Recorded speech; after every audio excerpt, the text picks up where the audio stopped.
اعوذ باللہ من الشیطان الرجیم بسم اللہ الرحمن الرحیم اللہم صلی علی سیدنا و مولانا محمد وعلی آل سیدنا و مولانا محمد وبارک وسلم وصلوا علیہ. ناظرین، رمضان المبارک کے اس مہینے میں میمن نیوز کے پلیٹ فارم سے آپ ایک خصوصی رمضان ٹرانسمیشن دیکھ رہے ہیں، اور اس سال ہم نے اس کا عنوان رکھا ہے احساس، اور آپ کا ہوسٹ انجینئر حمیر میمن ایک بار پھر حاضر ہے آپ کی خدمت میں. ناظرین، آج کا جو ہمارا موضوع ہے وہ ہے بصیرت کا احساس. بصارت بہت سے لوگوں میں ہوتی ہے لیکن وہ صاحب بصیرت نہیں ہوتے، اور کچھ لوگ ایسے ہوتے ہیں جو بظاہر بصارت سے محروم ہوتے ہیں مگر وہ صاحب بصیرت ہوتے ہیں. بصارت کھو گئی لیکن بصیرت تو سلامت ہے. ناظرین، اللہ تعالیٰ نے قرآن میں فرمایا کہ ذرا دیکھو ہم نے اونٹ کو کس طریقے سے بنایا. ایک عالم سے پوچھا گیا اگر آپ کی آنکھ آ جائے تو آپ کیا دیکھنا پسند کریں گے؟ انہوں نے کہا میں اونٹ کو دیکھنا پسند کروں گا، کیونکہ اللہ تبارک و تعالیٰ کا ارشاد ہے. آج ہمارے اس پروگرام میں ہم بہت خوش قسمت ہے کہ ایک ایسی شخصیت موجود ہیں جو خود تو بصارت سے محروم ہیں، لیکن انہوں نے بصارت سے محروم افراد کے لیے ایک ایسی آرگنائزیشن قائم کی ہے جو ان افراد کو معاشرے میں ایک باعزت شہری بناتی ہے، اور معاشرے میں اس قابل بناتی ہے کہ وہ باعزت طریقے سے روزگار اپنے لیے نہ صرف فراہم کر سکیں بلکہ روزگار کے مواقع کو حاصل بھی کر سکیں. میرے ساتھ موجود ہے جناب سلمان الہی صاحب، اور آپ بینائی ویلفیئر آرگنائزیشن کے روح رواں ہیں. سر، بہت شکریہ آپ کی تشریف آوری کا، اور آپ خود بھی بصارت سے محروم ہیں. سر، مجھے پہلے یہ بتائیے کہ یہ جو آپ کا نابینا پن ہے یہ پیدائشی ہے یا حادثاتی ہے؟ سب سے پہلے تمام ناظرین کو السلام علیکم، اور بہت شکریہ سر آپ کو. وعلیکم السلام. میمن نیوز کا میں یہاں پر تھینکس کروں گا جنہوں نے یہاں پہ موقع دیا کہ آج میں لب کشائی کر سکوں اور کچھ بتا سکوں اس پلیٹ فارم کے تھرو عوام کو، تمام ناظرین کو. اگر میں اپنی بات کرتا ہوں، میرا جو ایشو ہے، میرا جو پرابلم ہے وہ بائی برتھ ہی ہے، لیکن میری ویژن اچھی خاصی تھی، تو بہت عرصے تک تو پتہ ہی نہیں لگا کہ میرا کوئی پرابلم تھا یا میرا کوئی پرابلم ہے. تقریباً میرا خیال ہے کہ مونٹیسری میں تھا، میں KG2 میں جب پہلی مرتبہ ڈائگنوز ہوا کہ میں کچھ دور سے دیکھ نہیں پا رہا ہوں چیز کو، یا میں کاپی پر لائنز کے مطابق کوئی لکھ نہیں پا رہا ہوں، تو وہاں ٹیچرز کو شک ہوا. لیکن اس وقت اتنے ڈاکٹرز ہمارے یہاں کوئی ٹیکنالوجی ان کے پاس نہیں تھی، وہ صحیح ڈائگنوز نہیں کر پا رہے تھے. تو بڑی مشکلوں سے ایک امریکن ڈاکٹر آئے تھے، ڈاکٹر رب، انہوں نے فرسٹ ٹائم ڈائگنوز کیا، اور اس کے بعد کراچی میں اختر آئی کلینک ہے، انہوں نے سب سے پہلے یہ ڈائگنوز کیا کہ یہ ریٹینا پگمنٹوسا بیماری ہے جو کہ آپ کے پردے کو ڈیمیج کرتا ہے، اور پردہ میرا پیچھے جو ہے وہ گریجولی ڈیمیج ہو رہا تھا، جس کی بیس پہ آہستہ سے پیچھے جا رہی تھی. سر، میں آپ کو یہاں پہ ایک اور سوال کرنا چاہوں گا کہ والدین کو کس طریقے سے اپنے بچوں کو انالائز کرنا چاہیے اس ویژن کے حوالے سے جب بچے چھوٹے ہوتے ہیں؟ تو دیکھیے، سب سے جو بڑی پرابلم ہے نا وہ یہ ہے کہ ہمارے پیرنٹس اس حوالے سے اویئر نہیں ہیں کہ بچوں کو چیک بھی کرنا ہے، بچوں کو انالائز بھی کرنا ہے کہ کہاں پہ کون سی کمی ہے یا کہاں پہ کیا ایشو وہ بچہ فیس کر رہا ہے. ہم چھوٹی سی اگزامپل لیتے ہیں کہ تارے زمین پہ فلم آئی، اس فلم میں بہت ساری چیزیں ایسی تھیں جو کہ سامنے آئی اور ہمارے پیرنٹس اس بارے میں سوچتے ہی نہیں ہیں. یہ تو ایک ٹاپک تھا، ایسے لاتعداد ٹاپکس ہیں جو آپ کی نظر سے ریلیٹ، آپ کی سننے کی صلاحیت سے ریلیٹ، آپ کی بولنے کی صلاحیت سے ریلیٹ، یا آپ کی ذہنی صلاحیتوں سے ریلیٹ. یہ بہت سارے ٹاپکس ہیں جن پر بچوں کو مد نظر رکھنا ہے. شروع میں مانتا ہوں کہ بالکل جب بچہ پیدا ہوتا ہے تو تھوڑا سا مشکل ہوتا ہے جج کرنا، لیکن اس وقت سے ہی ججمنٹ شروع کر دینی چاہیے پیرنٹس کو. مثال کے طور پہ آپ اس کو چیز دکھائیں اور اندازہ لگانے کی کوشش کریں کہ یہ دیکھ رہا ہے یا نہیں دیکھ رہا. صحیح ہے، سننے کے حوالے سے مختلف ساؤنڈ سے اس کو اندازہ لگائیں کہ کیا یہ سن رہا ہے نہیں سن رہا. تو یہ چیزوں کی نا آپ کو بچپن سے کرنی پڑتی ہے. پھر ٹیسٹ ہوتے ہیں اس کے، اس ٹیسٹ کو آپ مختلف موقعوں پر کرواتے رہیں تاکہ آپ کو اندازہ رہے کہ بچے کا کیا پرابلم ہے یا کہاں پہ وہ چیلنجز فیس کر رہا ہے. سر، میرا آپ سے سوال یہ ہے کہ ماں باپ کو پھر ایک اسکیننگ آئیز ہونی چاہیے ماں باپ کی بچوں کے لیے، اسکیننگ آئیز ہونا بہت ضروری ہے. سر، یہ نابینا ہونے کا احساس معاشرے میں کس قدر ایک گھٹن کی ماحول پیدا کرتا ہے، یا یہ معاشرہ نابینا کو ایک نارمل شخص کی طرح ہی ٹریٹ کرتا ہے؟ یہ بہت اچھا سوال ہے. اگر میں اپنے بچپنے کی بات کروں یا اپنی جوانی کی بات کروں تو کسی حد تک یہ ہے کہ واقعی بہت برا حال تھا. اور چاہے ہم اپنی فیملی اپنے خاندان سے ریلیٹ بات کریں یا ہم معاشرے آس پاس کے جو پڑوسی لوگ تھے ان کے حوالے سے بات کریں, ایجوکیشنل حوالے سے بات کریں, تو ہر جگہ جو رویے تھے یا حالات ہیں وہ اتنے برے تھے کہ شاید ہمارا سروائیول پاسبل نہیں تھا. اور یاد ہے کہ مجھے وہ وقت, اپنا بھی وقت یاد ہے کہ شاید رونے کے علاوہ یا مایوسی کے علاوہ شاید کوئی دوسری چیز نہیں تھی. اللہ اکبر. اگر ہم دعوت میں جا رہے ہیں تو اکثر ایسا ہوا ہے کہ دعوت میں ہم 4 گھنٹے بیٹھ کے واپس آ گئے, شاید کسی نے بات بھی نہیں کری. صحیح, ایسا بھی ہوا ہے اکثر کہ سب کھانا دینا بھول گئے, 4 گھنٹے ہم بیٹھ کے آ گئے, بعد میں پتہ لگا ہم نے کھانا ہی نہیں کھایا تھا. صحیح, تو ایسا بھی ہوا ہے. تو انفارچونیٹلی یہ چیزیں گزری ہیں, لیکن اب معاملات بہت تبدیل ہو گئے. اب وہ وقت نہیں رہا. اب جو ہے وہ آپ کا جو معاشرہ ہے وہ اویئر ہو چکا ہے, آپ کی فیملی, آپ کا خاندان اویئر ہو چکا ہے. ان کو پتا ہے کہ جی اب جو ایک پرسن ود ڈسیبلٹی ہے, ایک نابینا شخص ہے, وہ ایک صلاحیت نہ ہونے کے باوجود وہ کئی ایسی صلاحیت رکھتا ہے جس کے ذریعے اس کو بروئے کار لا کر آپ بہت سارے کام کر سکتے ہیں اور فیملی کا ایک کارآمد رکن بن سکتے ہیں. سر, بینائی ویلفیئر آرگنائزیشن کی بنیاد آپ نے کیوں رکھی؟ ہاں دیکھیں, اس میں تھوڑا سا لمبا جواب ہے یہ. اصل میں ہوا یہ تھا کہ میں جب میرا مونٹیسری میں ڈائگنوز ہوا تھا تو اس وقت کراچی کی سب سے بڑی مونٹیسری AMI مونٹیسری میں پڑھ رہا تھا. اور میری والدہ, جیسے ہر والدین کا ایک خواہش ہوتی ہے کہ وہ بیسٹ سے بیسٹ ایجوکیشن اپنے بچوں کو دلائیں, تو میں اس وقت کراچی کی ٹاپ مونٹیسری ہوتی تھی AMI مونٹیسری, میں وہاں پہ پڑھا کرتا تھا. تو جب وہاں ڈائگنوز ہوا, وہاں پرابلم ہوئی, تو اس کے بعد ہوا یہ کہ اس اسکول نے مجھے اب مزید پڑھانے سے منع کر دیا. اب پاکستان میں کوئی اس لیول کی ایجوکیشن ہمارے لیے تھی نہیں, تو سب سے بڑا پرابلم وہاں سے شروع ہوا.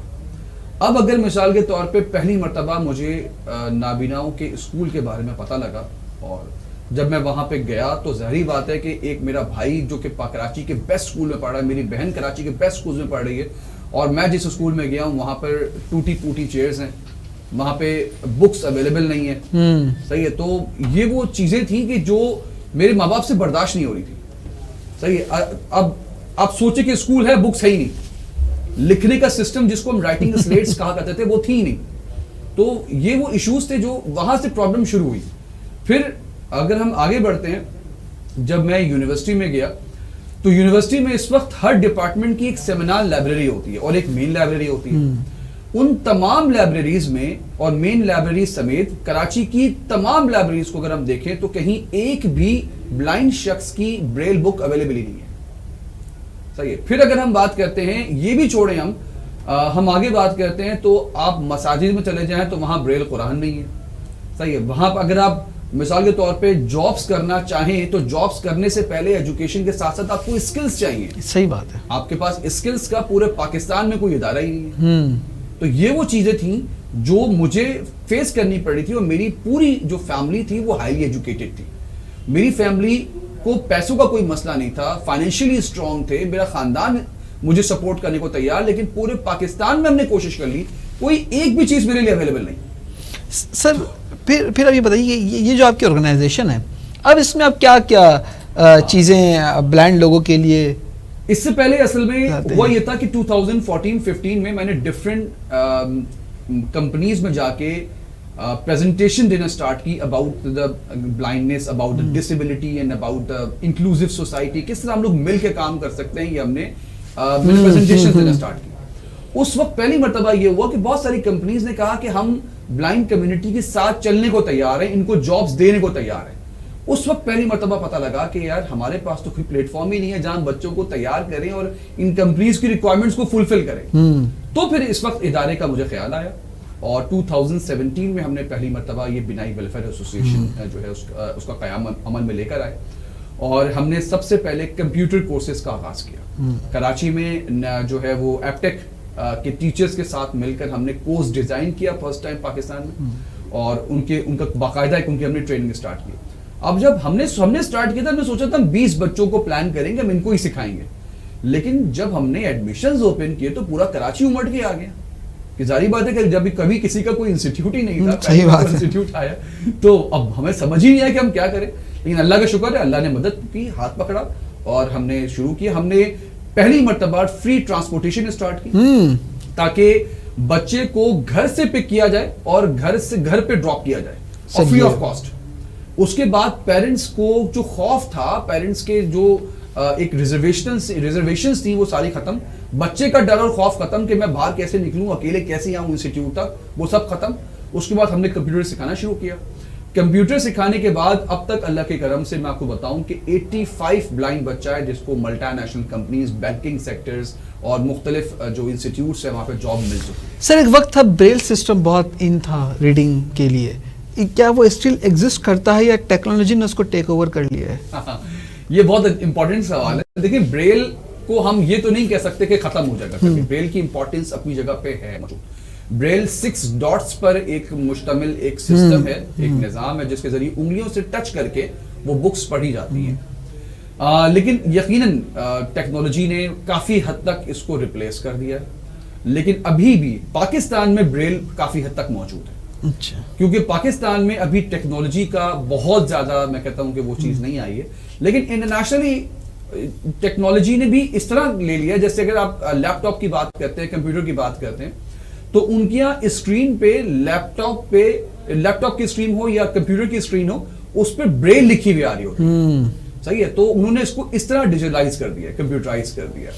اسی طرح ڈفرینٹ ان کی ڈیوائسز ہیں جو کہ ساری بریل میں موجود ہیں. لفٹس ہیں تو اس کے بٹن بریل میں ہیں, ہر چیز انہوں نے بریل میں کر دی ہے. تو بریل کی اپنی امپورٹنس ہے, لیکن اب بلائنڈ شخص جو ہے وہ بریل سے زیادہ ہٹ کے تھوڑا سا کمپیوٹر پہ آ گیا. اب اس کے پاس موبائل موجود ہے, اس کے پاس کمپیوٹر موجود ہے, اور بلائنڈ شخص کمپیوٹر اینڈ موبائل ایگزیکٹلی اسی طریقے سے یوز کر سکتا ہے جیسا ایک عام انسان یوز کرتا ہے. سر مجھے بتائیے اسکل کورسز آپ کس طریقے سے, ووکیشنل کورسز ایک بلائنڈ کو کس طریقے سے آپ سکھاتے ہیں, وہ یہ بڑا بہت ٹیکنیکل اور بہت امپورٹنٹ کوشچن ہے. دیکھیں اب وہ دور چلا گیا کہ ایک نابینا شخص بیچارہ, وہ دور چلا گیا کہ معذور ہے تو وہ کچھ نہیں کر سکتا. اگر میں بات کروں تو میں آپ کو بتاؤں کہ کمپیوٹر کورس سے ہم نے آغاز کیا تھا. اس وقت کمپیوٹر کورس میں ہم لوگ بیسک سے سٹارٹ کرتے ہیں, پورا MS office, internet communication, advance excel, power BI, audio editing courses, video editing courses, call centre courses, لڑکیوں کی کوکنگ کلاسز, بیوٹیشین کورسز, یہ تمام اس وقت ہمارے پاس کنٹینیو ہیں. اور ریسنٹلی ہم نے فرسٹ ٹائم, ابھی کل سے ہماری کلاسز سٹارٹ ہوئی ہیں, AI آرٹیفیشیل انٹیلیجنس کے کورسز ہم نے فرسٹ ٹائم لانچ کیے ہیں فار دا بلائنڈ پرسنز, کیونکہ بہت ساری ایسی چیزیں ہیں جو بلائنڈ کی لائف کو انتہائی آسان کر دے گی AI اگر یہ بچے سیکھ جائیں. اور بہت ضروری ہے کہ جو کمپنیز ہیں وہ انکلجن کی پالیسیز کو اپنائے رکھیں. ہاں دیکھیں اصل میں تاکہ بچہ جو ہے وہ اس دھارے میں شامل ہو سکے. ایگزیکٹلی اصل میں ہوا یہ تھا کہ لاسٹ ٹائم ایک کمپنی تھی میٹافولک لیب, اس نے بلائنڈ بچوں کو ہائرنگ کرنی شروع کری. تو فرسٹ ٹائم ایسا ہوا, اب تک جو بلائنڈ بچے ہائر ہو رہے تھے وہ کال سینٹر میں ہائر ہو رہے تھے, لیکن فرسٹ ٹائم ایسا ہوا کہ انہوں نے کہا جی ہمیں کانٹینٹ رائٹر چاہیے, ہمیں سوشل میڈیا مارکیٹنگ کے لیے, پوسٹ بنانے کے لیے لوگ چاہیے, صحیح, انٹرنیشنل کالنگ کے لیے لوگ چاہیے, صحیح. اب جب یہ اس طرح کے لوگ ہائر کرنے کی بات ہوئی تو سب سے پہلی چیز آئی کہ چیٹ GTP آپ کتنا جانتے ہیں, آپ جو ہے وہ AI کو یوز کرنا کتنا جانتے ہیں. تو مجھے احساس ہوا, میں نے کہا یار واقعی یہ تو ضروری ہے. اب پہلی مرتبہ ہم نے کورس لانچ کیا, اور میں سمجھتا ہوں جو ابھی جابس کر رہے ہیں ان کی ڈیفینیٹلی انہانس ہوگی ان کی جو صلاحیتیں, اور جو لوگ یہ سیکھ لیں گے انشاءاللہ ان کو نئی جاب. اب سر مجھے یہ بتائیے نا کہ بلائنڈنس کے بھی تو لیول ہیں. یس بالکل, ایک تو پیور بلائنڈ ہے اور ایک ہے وہ کچھ دیکھ سکتا ہے, ایک کلر بلائنڈ ہے. تو مجھے بتائیے آپ کی جو آرگنائزیشن ہے وہ کس لیول آف بلائنڈنس کو ٹریٹ کرتی ہے؟ پہلے ہم کیٹیگریز کو سمجھ لیتے ہیں. 3 کیٹیگریز مین ڈیفائنڈ ہیں. اس میں ایک B1 کیٹیگری ہے جو کمپلیٹلی بلائنڈ ہے, جو ٹوٹلی بلائنڈ ہوتے ہیں. B2 کیٹیگری ہے جو کہ تقریباً اس کو ہم پارشلی بلائنڈ کہتے ہیں, اور دے کین سی تقریباً ٹل 3 میٹر تک وہ دیکھ سکتے ہیں, کسی چیز کو ریکگنائز کر سکتے ہیں. B3 کیٹیگری وہ ہے جو کہ پارشلی سائٹڈ کہلاتی ہے, اور یہ لوگ تقریباً 6 میٹر تک کسی چیز کو ریکگنائز کر سکتے ہیں, دیکھ سکتے ہیں. ہم ان تینوں کیٹیگریز کو ڈیل کرتے ہیں, اور ان تینوں کیٹیگریز کو تمام کورسز کرواتے ہیں. ایک اور کیٹیگری جو آپ نے بتایا کلر بلائنڈ, یس کلر بلائنڈنس بھی ایک ایشو ہے, لیکن اب تک ہم ان کو کیٹر نہیں کرتے. اس کی وجہ یہ ہے کہ دیکھیں کلر بلائنڈ ہونے سے بہت زیادہ فرق ان کی لائف میں نہیں آتا, صحیح, اور ان کو ہمارے کورسز کرنے کی ضرورت نہیں پڑتی. صحیح, وہ ایک نارملی انسٹیٹیوٹس میں جا کے جو ہے وہ اپنے تمام کورسز کرتے ہیں, کر سکتے ہیں. بالکل ایسا ہی. سر رمضان کا جو مہینہ ہے بہت برکتوں والا ہے, اس کا احساس ہے, جو اس مہینے کو دیکھتا ہے اس کو زیادہ فیل کرتا ہے. تو جو بلائنڈ لوگ ہوتے ہیں کیا وہ اس کمی کو محسوس کرتے ہیں, یا پھر جو ہمارے دل کی آنکھ ہے وہ اس کو فلفل کر رہی ہوتی ہے؟ دیکھیے شاید معاشرے کی نظر میں یہ بات ہے کہ بیچارہ بلائنڈ کیا کرے گا, بیچارہ بلائنڈ کیا کرتا ہوگا. اچھا ہماری لائف اتنی یوزڈ ٹو ہو چکے ہیں اپنی لائف پہ کہ ہمیں تو یاد بھی نہیں رہتا اچھا ہم لوگ بلائنڈ ہیں, ہمیں تو یاد بھی نہیں رہتا. اللہ کا شکر ہے میرڈ, میری 2 بیٹی ہیں اللہ کے کرم سے, میں ایک سکسیسفل لائف گزار رہا ہوں. میرے ماں باپ, میری سب سے بڑی جو کامیابی کا ریزن تھا میری ماں کا تھا. میری ماں نے کبھی یہ نہیں سوچا کہ یہ بیچارہ نابینا ہے تو یہ گھر میں کام نہیں کرے گا. بھائی سیدھی بات ہے کہ میں نے گھر میں پوچھا بھی دیا ہے, جھاڑو پوچھا دیا ہے, میں نے برتن دھوئے, کپڑے دھوئے. ہر سنڈے کو ہمارے یہاں ہوتا تھا کہ بھائی ایک بچہ جو ہے وہ آج یہ کام کرے گا, یہ کام کرے گا, ایک بچہ یہ کام کرے گا. تو ہمارے یہاں ماسی نہیں آتی تھی, میڈ نہیں آتی تھی ہماری, تو ہمارے بھائیوں کے کام بندے ہوتے تھے. تو انہوں نے یہ نہیں سوچا میری ماں نے کہ یہ بیچارہ نابینا ہے تو اس کو کام نہیں کرنا. ہم نے سارے کام کیے اور اسی وجہ سے آج ہم. سر یہی کہ جو ہماری امیڈیٹ فیملی ہوتی ہے اس کا سپورٹ بالکل بہت ضروری ہے. اگر اس کا سپورٹ نہ ہو تو پھر آپ شاید معاشرے میں اس طریقے سے ایکٹیو رول پلے نہیں کر سکتے. ایسے بھی میں نے اپنے ساتھی دیکھے جو جن کے ماں باپ نے ہلنے ہی نہیں دیا, میڈز رکھی ہوئی ہیں اس کے لیے, ان کے سرونٹس رکھے ہوئے, وہ ہلنے ہی نہیں دیا. تو وہ ہلنے ہی نہیں دیا تو پھر وہ ساری زندگی ہلے ہی نہیں. تو سر آپ سب کو پیغام دیجیے نا ایسے لوگوں کے لیے کہ جو بلائنڈنس کو ایک معذوری تصور کرتے ہیں اور وہ سمجھتے ہیں کہ شاید وہ گھر کے کارنر کا ایک حصہ بن گئے شو پیس کی طرح. دیکھیے ماں باپ, میں نے جو نا اس ادارے کے بننے کے بعد میں نے ماں باپ کی فیلنگز کو بہت کلوزلی آبزرو کیا ہے, انالائز کیا ہے. تو ماں باپ کے اندر اتنا خوف ہوتا ہے, اتنے ڈرے ہوئے ہوتے ہیں ماں باپ کہ وہ ان کے لیے بچے سے کام کروانا یا اٹھانا یا ان کو گھمانا یہ ان کو لگتا ہے جیسے پاسبل ہی نہیں ہے. تو میں نے سمپل یہ کیا کہ میں نے ماں باپ کو آہستہ آہستہ سمجھایا, لیکن میجورٹی ماں باپ سے میں نے صرف یہ کوشش کروائی کہ آپ انسٹیٹیوٹ بھیجیں. کیونکہ جب بچہ انسٹیٹیوٹ آتا ہے نا اور وہ دیکھتا ہے میرا برابر میں ساتھی جس کو اور نظر نہیں آ رہا, جب سلمان صاحب ان کو نظر نہیں آ رہا, وہ ادھر بھاگ رہے ہیں, وہ کام کر رہے ہیں, تو پھر وہ سوچتا ہے میں کیوں نہیں. وہ آہستہ آہستہ خود ہی نارمل ہو جاتا ہے, اور وہ خود ہی جو ہے وہ آہستہ آہستہ سارے کام کرنے لگتا ہے. اور حضور کا ایک ثابت ہے غالباً حضرت عبداللہ ابن ام مکتوم, بہت بڑا نام, بہت بڑا, وہ بھی بلائنڈ تھے, مؤذن تھے. انہوں نے اس کے علاوہ بہت ساری خدمات بھی کی, مگر حضور نے کبھی ان کے بلائنڈنس کی وجہ سے ان کو پیچھے نہیں رکھا. یقیناً. اور یہ انکلجن کی وہ مثال ہے جو ہمیں اولین دور سے حضور کی سنت سے ملتی ہے کہ ہو سکتا ہے ناظرین کے بظاہر انسان نابینا ہو مگر اس کے اندر کوئی نہ کوئی ایسی صلاحیت ہوگی جو اس معاشرے کو درکار ہوگی. اس میں تھوڑا سا میں آپ کو پہلے سے ایک چیز بتاؤں. دیکھیں اللہ تعالیٰ نے ہر انسان, ہم سب مانتے ہیں کہ اللہ تعالیٰ نے ہر انسان کو ایک دوسرے سے مختلف, بالکل ہم یہ بھی مانتے ہیں کہ ہر انسان کو ایک دوسرے سے مختلف صلاحیت دی. لیکن یہ صلاحیتوں کو تھوڑا سا ہم انڈرسٹینڈ کر لیں کہ یہ صلاحیتیں کچھ انٹرنل ہوتی ہیں, کچھ ایکسٹرنل. صحیح ہے. انٹرنل مثال کے طور پہ ہر شخص اچھی کیلکولیشن یا اچھا میتھس نہیں کر سکتا.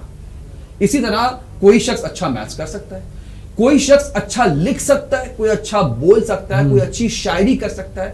ایک صرف گانا بنانے میں یا ایک صرف نعت لکھنے میں, نعت پڑھنے میں, اس میں بہت سارے لوگ ملوث ہوتے ہیں.